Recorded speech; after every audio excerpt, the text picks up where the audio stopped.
Gold, trusted gold buyers. మీరు తాకట్టు పెట్టిన బంగారాన్ని విడిపించి ఈ రోజు ఉన్న మార్కెట్ ధరకు కొనబడను.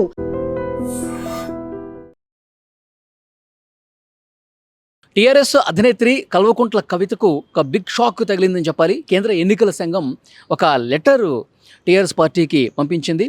ఆ లెటర్లో ఏముందంటే టీఆర్ఎస్ పార్టీ మీద చాలా అభ్యంతరాలు వచ్చాయి. దాదాపు 700కు పైగా అభ్యంతరాలు అనేవి టీఆర్ఎస్ పార్టీ పేరు మీద వచ్చాయి.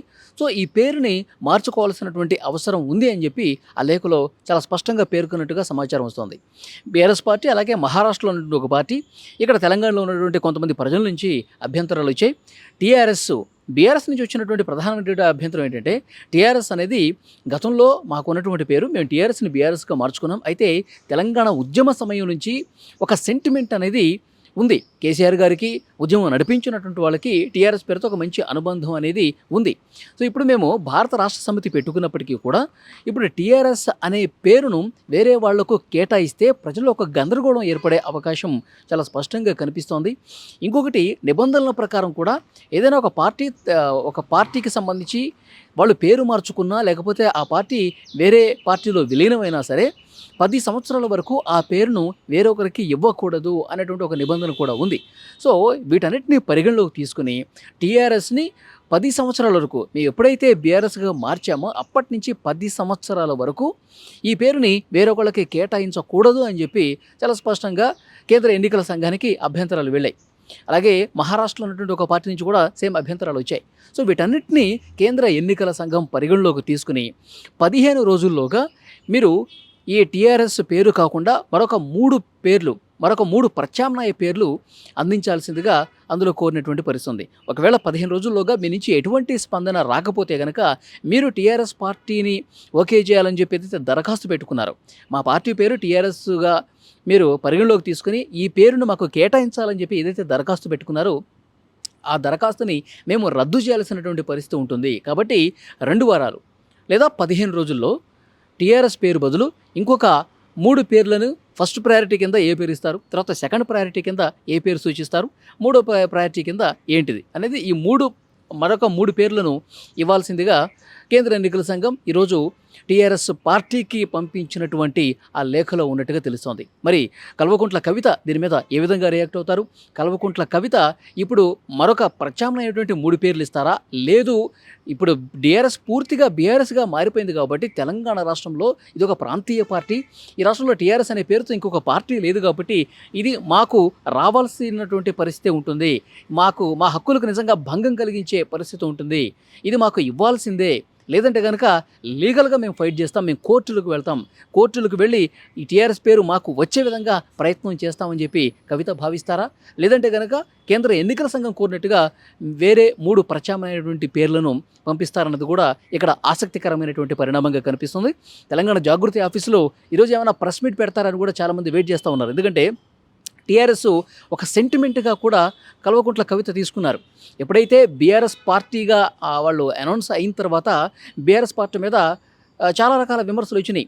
అసలు తెలంగాణ ఉద్యమం నడిపించిందే టీఆర్ఎస్ అనే పేరుతో, తెలంగాణ వచ్చిన తర్వాత ఆ సెంటిమెంట్ను పూర్తిగా కల్వకుంట్ల చంద్రశేఖరరావు గారు తీసేశారు, ఆ సెంటిమెంట్ని పూర్తిగా వదిలేసుకున్నారు, తెలంగాణ ఆ తత్వం ఏదైతే ఉందో దాన్ని పూర్తిగా దూరం చేసుకున్నారో అందుకే ఆ పార్టీకి వ్యతిరేకమైనటువంటి ఫలితాలు వచ్చినాయి. అందుకే 2023లో ఆ పార్టీ ఓడిపోయింది.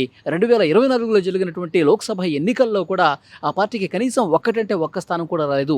ఇటీవల జరిగినటువంటి స్థానిక సంస్థల ఎన్నికలు కావచ్చు, జూబ్లీ హిల్స్ కావచ్చు, ఏ ఎన్నికల్లో అయినా సరే బీఆర్ఎస్కి వ్యతిరేకమైనటువంటి ఫలితాలు ఎందుకు వస్తున్నాయంటే తెలంగాణ సెంటిమెంట్ని వదిలేసుకున్నారు. తెలంగాణ ఉద్యమకారులకి ఈ పార్టీ పూర్తిగా ద్రోహం చేసినటువంటి పార్టీగా మిగిలిపోయింది. అందుకే తెలంగాణ ప్రజలు ఆదరించట్లేదు అని చెప్పి కల్వకుంట్ల కవిత కావచ్చు, టీఆర్ఎస్ పార్టీకి సంబంధించినటువంటి మిగతా లీడర్స్ కూడా మాట్లాడుతున్నటువంటి పరిస్థితి ఉంది. సో కాబట్టి ఇప్పుడు ఆ సెంటిమెంట్ని పుణికి పుచ్చుకోవాలంటే మళ్ళీ తెలంగాణ రాష్ట్ర సేనతోనే టీఆర్ఎస్తోనే మేము ముందుకు వస్తాం, అసలైనటువంటి టీఆర్ఎస్ మాది, తెలంగాణ రాష్ట్ర సేనగా మేము భవిష్యత్తులో గొప్ప పోరాటాలు చేసి అధికారంలోకి వస్తామని చెప్పి చాలా బలంగా కవితక్క కూడా చెప్పినటువంటి పరిస్థితి ఉంది. సో కాబట్టి ఈరోజు ఏం జరుగుతుందన్నటువంటి ఒక ఉత్కంఠ కనిపిస్తుంది. అఫీషియల్గా ఆ పార్టీకి, టీఆర్ఎస్ పార్టీకి కేంద్ర ఎన్నికల సంఘం నుంచి లెటర్ కూడా వచ్చినట్టుగా తెలుస్తోంది. దీని మీద లీగల్ టీంతో సమీక్ష చేయబోయే అవకాశం కనిపిస్తుంది. ఈరోజు ఆ పార్టీకి సంబంధించినటువంటి లీగల్ టీం ఏదైతే ఉందో ఆ లీగల్ టీంతో చర్చించి కేంద్ర ఎన్నికల సంఘానికి రిప్లై ఇవ్వాలా, లేకపోతే నేరుగా కోర్టుకి పోయి టీఆర్ఎస్ పేరు మీద ఫైట్ చేయాలా అన్న దానికి సంబంధించి ఈరోజు ఒక మీటింగ్ జరగబోతుంది ఇంటర్నల్గా లీగల్ టీంతో. ఆ మీటింగ్ అయిపోయిన తర్వాత ప్రెస్ మీట్ పెడతారా ఈ పేరుకు సంబంధించి? ఎందుకంటే ఇప్పుడు బీఆర్ఎస్ పార్టీ నుంచే ఎక్కువగా ఫిర్యాదులు వచ్చాయి. 700కు పైగా ఫిర్యాదుల్లో దాదాపు 600కు పైగా ఫిర్యాదులు కేవలం బీఆర్ఎస్ పార్టీ నుంచే వచ్చాయి. ఎందుకంటే బీఆర్ఎస్ పార్టీకి ఒక భయం పట్టుకుంది. ఎప్పుడైతే కల్వకుంట్ల కవిత గారు టీఆర్ఎస్ అనే పేరుని అనౌన్స్ చేశారో అప్పుడే బీఆర్ఎస్కి భయం పట్టుకుంది. ఎందుకంటే మన టీఆర్ఎస్ మనం గతంలో కూడా చూసాం, కేటీఆర్ కావచ్చు, ఇంకా చాలామంది ఆ పార్టీకి సంబంధించిన నాయకులు మళ్ళీ బీఆర్ఎస్ని టీఆర్ఎస్గా మార్చేయబోతున్నాం. ఎందుకంటే ప్రజల్లో కూడా ఆ సెంటిమెంట్ ఉంది కాబట్టి టీఆర్ఎస్ పార్టీ కార్యకర్తల నుంచి కూడా, బీఆర్ఎస్ కార్యకర్తల నుంచి కూడా పెద్ద ఎత్తున ఆ పేరు మళ్ళీ రావాలి, మన టీఆర్ఎస్ మనకుంటేనే మళ్ళీ మనం ప్రజల్లోకి బలంగా వెళ్ళగలం, మళ్ళీ మనం గెలవగలం అన్నటువంటి ఆ సెంటిమెంట్ భావన కార్యకర్తల నుంచి కూడా విపరీతమైనటువంటి ఫోర్సు పార్టీ ఆ అగ్రనాయకత్వం మీద ఉంది కాబట్టి కేటీఆర్ కూడా ఒకసారి స్పందించారు.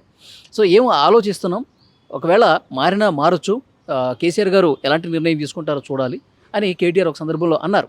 సో అంటే దీన్ని బట్టి అర్థం చేసుకోవాలి, టీఆర్ఎస్ అనే పేరు మీద దాన్ని ఎలాగైనా చేజిక్కించుకోవాలి, లేదంటే కనుక వేరే వాళ్ళకి ఇవ్వకుండా చూడాలి. సో ఈ రెండింటి మీద చాలా బలంగా బీఆర్ఎస్ ఫైట్ చేస్తుంది కాబట్టి కేంద్ర ఎన్నికల సంఘానికి అన్ని ఫిర్యాదులు వెళ్ళినటువంటి పరిస్థితి ఉంది.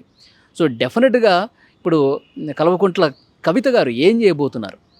కేంద్ర ఎన్నికల సంఘానికి పంపిస్తారా, లేకపోతే కోర్టుకి వెళ్ళి ఫైట్ చేస్తారా అన్నది ఒక ఉత్కంఠ అయితే కనిపిస్తోంది. మొత్తానికి ఒకవేళ ఈరోజు ప్రెస్ మీట్ పెడితే కనుక బీఆర్ఎస్ అగ్రనాయకత్వం మీద నిప్పులు జరిగే అవకాశం కనిపిస్తోంది. పెద్ద ఎత్తున ఫిర్యాదులు వెళ్ళి ఒక భయం పట్టుకుంది కాబట్టి మా టీఆర్ఎస్ మీద కుట్రపూరితంగా వ్యవహరించారు కేటీఆర్, మా పేరు మేము పెట్టుకున్నటువంటి పేరుని మాకు రానియకుండా భయంతో ఒక కుట్ర చేశారు అని ఏమైనా మాట్లాడతారా, లేదంటే కనుక మౌనంగానే ఉండి లీగల్గా ఫైట్ చేస్తారన్నది ఈరోజు సాయంత్రం వరకు తేలే అవకాశం ఉంది.